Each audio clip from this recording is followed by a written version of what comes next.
Fala pessoal, tudo bom? Meu nome é Felipe Arraes, eu sou especialista em fundos de investimento e investimentos globais na SPIT e hoje eu tô aqui para falar de um assunto muito interessante. Aproveitando essa temática, mês de outubro, Dia das Crianças, vamos falar de 9 pilares importantíssimos para você que é pai, que é mãe e quer, obviamente, trazer um futuro melhor para as futuras gerações, né? Que pai, que mãe que não quer um futuro melhor para os seus filhos. Então, hoje você vai aprender algumas dicas, macetes, ideias interessantes para você aplicar dentro da sua casa e já começar desde hoje a construir um futuro melhor para os seus filhos.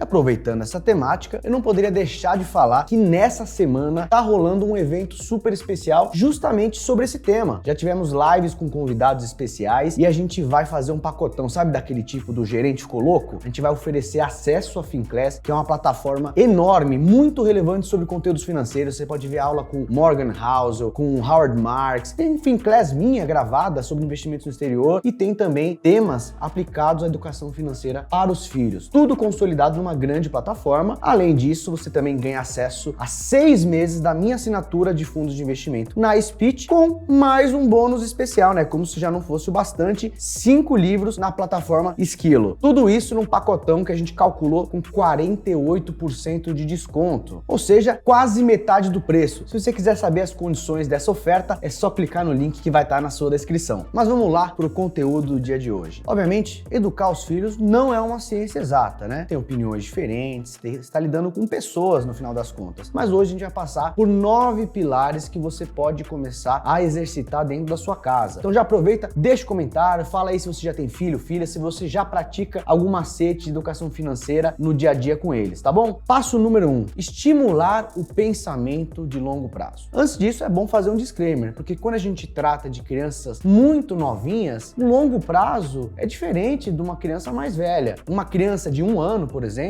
um mês é um longuíssimo prazo, então você precisa saber fazer esse dimensionamento, mas já começar a exercitar esse pensamento de você de repente deixar de ter algo hoje para poder ter mais daqui a um mês, daqui a uma semana. Acho que talvez você já deva ter visto aquele estudo que rodou na internet, onde a criança senta numa mesa e o pesquisador coloca um chocolate na frente dela e fala para ela que se ela não comer aquele chocolate, quando ele sair da sala e voltar, ela ganha outro. E a maioria das crianças não resiste, né? Acaba abocanhando aquele chocolatinho, né? Eu entendo, né? Eu também adoro um chocolatinho. Mas isso já é uma tentativa de tentar estimular esse exercício do juro composto. Se você não ceder às suas vontades de curto prazo, talvez você tenha ali uma recompensa maior nesse longo prazo. Outro exercício que cabe aqui é tentar separar diferentes caixinhas, né? A gente vai falar logo à frente sobre a questão de remuneração, mas se você começar a exercitar na cabeça da criança separação de objetivos, esse dinheirinho é para aquele objetivo e esse outro já é para outro objetivo, você começa também a estimular aqui não só essa diferença de prazos, mas diferenças de objetivos e que você não consegue ter tudo, né? Nosso dinheiro é finito, nossos recursos são finitos e ao longo da vida a gente tem que fazer escolhas. Então é legal já começar a exercitar de uma forma lúdica isso com as crianças dentro de casa. O segundo pilar de hoje é estabelecer uma remuneração periódica. Olha, não tem uma convenção sobre isso, mas eu acho legal que para crianças mais novinhas a gente encurte o prazo periódico de remuneração. Então, talvez trabalhar uma semanada ao invés da mesada. E se a criança já for um pouco mais velha, aí talvez já encaixe melhor uma remuneração mensal. Ao fazer isso, você passa a responsabilidade para a criança de tomar as decisões financeiras do que ela quer. Eu vejo ali dentro de casa. Eu ainda não tenho filhos, eu quero ter, obviamente, mas eu tenho um irmãozinho que é muito mais novo do que eu. E ele vive ali aquele drama de ter que exercitar. E, obviamente, o meu pai não tinha a mesma cabeça, ele me ajudou muito a exercitar o pensamento de educação financeira, mas eu hoje, sendo um profissional do mercado, ajudo meu pai a exercitar alguns conceitos na educação do meu irmão. E muitas coisas já têm dado efeito, né? Então meu irmão, ele tem que fazer decisões. Ele tem um joguinho do computador dele que ele gosta, ele quer comprar um negocinho dentro do jogo, mas ao mesmo tempo ele quer comprar uma bola de futebol nova, ele quer comprar uma chuteira e não dá para fazer tudo. Então ele precisa exercitar a poupança, guardar um pouquinho hoje para poder comprar a chuteira no mês que vem e no outro mês talvez ele consiga comprar a bola e assim por diante. Isso é legal, inclusive em casa casas onde o dinheiro é vasto. Pais que são abastados, têm uma condição financeira legal, eles tendem a oferecer tudo para os filhos. Isso é legal, poxa, você poder dar as condições que você deseja para os filhos. Mas você tem como exercitar essa questão do mérito, de dar uma mesada e o filho ter que fazer acontecer, ter que poupar para conseguir comprar as coisas. Não é ser pão duro e deixar seu filho passar necessidade enquanto você está sentado em cima do dinheiro. É deixar ele tomar as próprias decisões e eventualmente até errar com elas. É quebrar a cara no mês que ele não teve dinheiro para comprar o que ele queria e no mês que vem ele vai conseguindo poupar. Então, na verdade, o pilar 2 é colado com o pilar 3, né? O pilar 2 é você exercitar essa remuneração periódica, o pilar 3 é trabalhar esse conceito de poupança, de que o dinheiro é finito. 4, ensinar o poder dos juros compostos. Obviamente, para um nenenzinho, uma criança de 1 ano, 2 anos, você não pode trabalhar um conceito tão difícil assim, mas você pode de repente brincar de uma forma lúdica, no sentido de que você, pai ou mãe, seja uma instituição e seu filho é o cliente. Então, se seu filho acabou com a mesada dele antes da hora, de repente ele pode até recorrer ali ao empréstimo, mas sabendo que o dinheiro vai ser menor. Então, poxa, você quer que eu te adiante a mesada ou semanada que está por vir? Tudo bem, eu faço isso, mas a recompensa vai ser menor. Você vai ter uma parte do teu dinheiro que vai ser mordida. Ou de repente até exercitar o contrário. Olha, eu te pago a semanada ou a mesada. Se você deixar uma parte disso retida comigo, na próxima vez eu te dou um pouquinho mais. De repente ele já começa ali a exercitar os conceitos de poupança e sabendo que você pode investir e tem oportunidades por aí que podem de repente fazer o seu dinheirinho trabalhar, render mais e sobrar mais para que a criança consiga atingir os objetivos que ela queira. E para filhos que já são um pouco mais velhos, você consegue já começar a estimular de fato o ensinamento do mercado financeiro. O basiquinho, o que é o juro composto, o que é essa questão da apreciação do dinheiro, que existem formas no mercado de você fazer o seu dinheiro render. Obviamente, vai fazendo de uma maneira que seja compreensível para o seu filho. Nessa parte, talvez já comece até a entrar aqueles primeiros conceitos de um livro que seja mais voltada para a linguagem da criança. Eu posso até citar um exemplo meu, um livro, e aí é clichê, né? Mas você tem que citar porque foi verdade, que abriu minha cabeça foi o Pai Rico, Pai Pobre, porque ele trata de uma maneira muito lúdica aquela questão de sair da roda dos ratos, né? Do jogo, de você trabalhar para pagar contas e ficar dependendo do seu trabalho para sempre e não ser livre, né? Não conquistar o que a gente chama de liberdade financeira, que é aquele momento onde a gente trabalha porque gosta ou porque quer, mas não porque a gente é obrigado, é escravo do trabalho. Então, de repente, aqui seja a hora de dar de presente um livro para o teu filho começar a exercitar alguns conceitos e aprender mais sobre o mercado financeiro. O pilar de número 5 é usar o trabalho como um bônus. Poxa, eu sei que tem muita gente que critica e não tem nada a ver com história de trabalho infantil não, pessoal. É estimular que a criança, de repente, use a criatividade dela para conseguir fontes de receita adicionais. Isso é algo muito interessante de fazer. Obviamente, se você é assalariado e tem um ótimo emprego, tudo bem, você vai apostar nisso. Mas ao longo da vida, é muito interessante que você exercite atividades paralelas, que você tenha um projeto que, de repente, diversifique suas fontes de renda. Mais um exemplo pessoal. Quando eu era criança, meus pais não tinham condição de dar a mesada, a semanada, então o que eu fazia, eu era um famoso catador de moedinha que sobrava no bolso dos meus pais. Meu pai voltava do trabalho, tem troquinho hoje, pai? Se ele tinha um trocadinho, ele ia me dando. Então, às vezes tinha, às vezes não tinha, mas aquilo era o jeito que eu tinha para poupar. Dito isso, eu precisava procurar fontes de renda adicionais, porque meus amigos tinham coisas, eu queria comprar coisas e eu não tinha mesada como a maioria dos meus amigos. O que eu comecei a fazer? Eu achei uma oportunidade de trabalhar em buffet infantil, ou seja, eu era uma criança, mas mesmo assim eu era responsável por fazer atividades em buffetzinho. Isso aí eu deveria ter o quê? Uns 15 anos de idade, mas para mim foi muito importante. Cada festinha que eu fazia, entrava um dinheiro que eu demoraria meses para juntar com uma moedinha que meu pai me dava. Eu tenho um amigo do meu prédio que aprendeu com a mãe dele a fazer brigadeiro, e ele fazia brigadeiro, ele batia nas portas do condomínio e vendia por um preço ali singelo. Já foi mais uma forma de renda que ele encontrou, mesmo que a mãe tivesse financiando ali os ingredientes do brigadeiro, mas já era os pais tentando dar uma oportunidade do filho usar a criatividade, botar a mão na massa e trabalhar em prol de ter uma maior variação de fontes de renda. Esse ponto número 5 já é muito coladinho com o ponto de número 6 aqui, que é estimular o empreendedorismo. Ao deixar o seu filho pensar de forma criativa e tentar se virar, poxa, se o dinheiro é escasso, eu preciso aumentar minhas fontes de renda, às vezes daí nasce uma grande ideia. O seu filho pensa numa solução, ele percebe ali que na escola alguns amiguinhos com alguma demanda, ele consegue pensar de forma a resolver um problema. Esse tipo de pensamento lógico é muito legal de ser explorado desde cedo. Aumenta a criatividade, aumenta a chance do seu filho de fato diversificar essas fontes de renda e já entrar na vida adulta com um pensamento muito diferente do que ele poderia ter se não tivesse exercitado esse tipo de atitude. Então, o exemplo que eu dei para vocês ali do meu amigo que vendia brigadeiro, no fundo era um empreendedorismo, né? Ele estava ali criando um negócio, estava vendendo doces no condomínio. Tinha uma demanda por aquilo e funcionava muito bem porque ele tinha um dinheirinho no final do mês para comprar os bonequinhos que ele queria. Eu lembro que na época era aquele boneco Max Steel, que era famoso na época e era muito caro, obviamente. E eu lembro que ele tinha uns bonecos mais legais, mas muito por conta do dinheiro que ele juntava da venda de brigadeiros. O pilar de número 7 é o pulo do gato. E vivendo no Brasil, a gente precisa falar disso. Porque o Brasil, infelizmente, é um país onde a gente tem uma carga tributária muito alta, mas a gente não vê tanto retorno através desses impostos que a gente paga. É legal que seu filho entenda que existem limitações, que existe ali a figura do governo, que tem um leão que morde um pedacinho dos lucros que você recebe. E você pode começar a trabalhar de uma maneira lúdica esse ato de colher impostos. Por exemplo, se você já pretendia dar uma mesada pro teu filho de R$70 por mês, você pode simular com ele que a mesada dele na verdade era 100 e que ele tem que pagar uma alíquota de 30%, de forma que o que cai pro seu filho líquido seja os R$70 que você já queria dar. Isso é uma forma dele já exercitar. Poxa, olha, tem imposto a pagar, tem a figura do governo, esse dinheiro que o meu pai tá retendo aqui da minha mesada, você pode dizer que é para financiar o estudo dele, né? Ele tá pagando imposto para ter a escola que seu pai tá pagando, né? Que na verdade deveria ser o retorno que a gente espera do governo, ter educação, ter segurança, ter saúde, saneamento. Então já começar a ensinar esse tipo. Talvez até você já tenha visto um vídeo bem conhecido na internet de um menininho jogando um jogo parecido com aquele jogo da vida, e ele começa a chorar ali e os pais perguntam: por que você tá chorando? E ele fala lá: por causa dos impostos, né? O menininho tava super chateado porque o joguinho tomava muito dinheiro dele através de impostos. Obviamente aqui eu não quero tornar essa discussão um debate político profundo, mas vivemos num país que cobra impostos, então é legal que a gente passe o conhecimento, mostre a vida como ela é para os nossos filhos desde cedo. Pilar de número 8, investir na educação. Se seu filho tem um interesse por uma leitura, de repente você consegue interceder e comprar o livro para ele sem que ele precise fazer esse dinheiro sair da mesada dele. Poxa, seu filho se interessou por fazer inglês e você tem condição de oferecer para ele, invista na educação do teu filho. Seu filho quer fazer um curso sobre finança, mesmo que seja bem básico. Poxa, você tem condição? Paga para o seu filho. Isso já é um investimento que vai acelerar o aprendizado dele, vai fazer com que ele se torne uma pessoa melhor, eventualmente um profissional mais qualificado. Isso tudo acelera todo esse plano que a gente está falando. Afinal, o que a gente quer aqui é uma prosperidade para as gerações futuras. E o maior investimento que a gente pode fazer é na nossa própria evolução como pessoa, como profissional, nossa expertise, nossos skills, aprender o inglês, exercitar o hábito de leitura, ter noção de matemática básica, se interessar pelo mercado financeiro, fazer um curso básico, e tem curso para criança, para pessoas mais velhas. A mensagem aqui é: se for relacionado a desenvolvimento pessoal, educação, e você tiver condição de dar, dê para o seu filho, e não necessariamente isso precisa sair da mesadinha dele que ele está planejando. E o pilar de número 9 é começar agora mesmo, pessoal. Não tem um momento certo para começar, né? Poxa, mas meu filho tá pequenininho, eu vou esperar ele fazer 5 anos que eu começo. Os primeiros anos são os mais importantes no desenvolvimento de uma criança. Obviamente a gente adapta o tipo de exemplo que a gente pode oferecer para uma criança de 2 anos em relação a uma criança de 8. O nível de desenvolvimento é muito diferente. Então, você tem que exercitar desde muito cedo, mas das maneiras apropriadas. Talvez um primeiro passo interessante seja você mesmo se capacitar. Vale até mesmo para você que ainda não tem filho, mas quer ter. Se você mesmo hoje for uma pessoa mais preparada, mais sabida, mais entendida do mercado financeiro, juros compostos, que você tem que poupar, saber investir seu dinheiro melhor, quando você tiver um filho, com certeza isso vai passar para ele. Porque não adianta você falar, mostrar exemplos, exercitar todos esses pilares que a gente falou, se você mesmo não for um exemplo. A criança é a imagem dos pais. Então, se você não exercitar você mesmo, nada vai adiantar tudo isso que a gente está falando aqui. Então, o vídeo de hoje serve para você exercitar com as crianças, mas também para você mesmo pensar para sua vida. E só para lembrar o que eu falei no começo do vídeo, a gente está nessa semana no meio de uma maratona de conteúdos voltado justamente para esse tema, né? Os pais se capacitando para prover um futuro melhor para as futuras gerações, para os seus filhos e filhas. Vou relembrar aqui: acesso à plataforma da Finclass com um baita descontão, 6 meses de assinatura da minha série de fundos de investimento na Speech, onde você vai poder ter recomendações de fundos de investimento de todas as classes de ativos para montar uma carteira diversificada de uma maneira muito prática. Você vai receber também 5 livros da Esquilo, tudo isso com um baita desconto de 48%, ou seja, quase metade do preço. Para saber os detalhes das condições, como eu já falei, é só clicar no link da descrição. E aí, antes de eu me despedir, fala aí, você já implementa algumas dessas dicas que a gente conversou? Você ficou animado? Vai começar a implementar? Ou vai continuar comendo bola e deixando para depois e de repente perdendo uma grande chance de melhorar o desenvolvimento desenvolvimento do nosso maior tesouro, né? Que são os nossos filhos. Muito obrigado, pessoal, e até mais.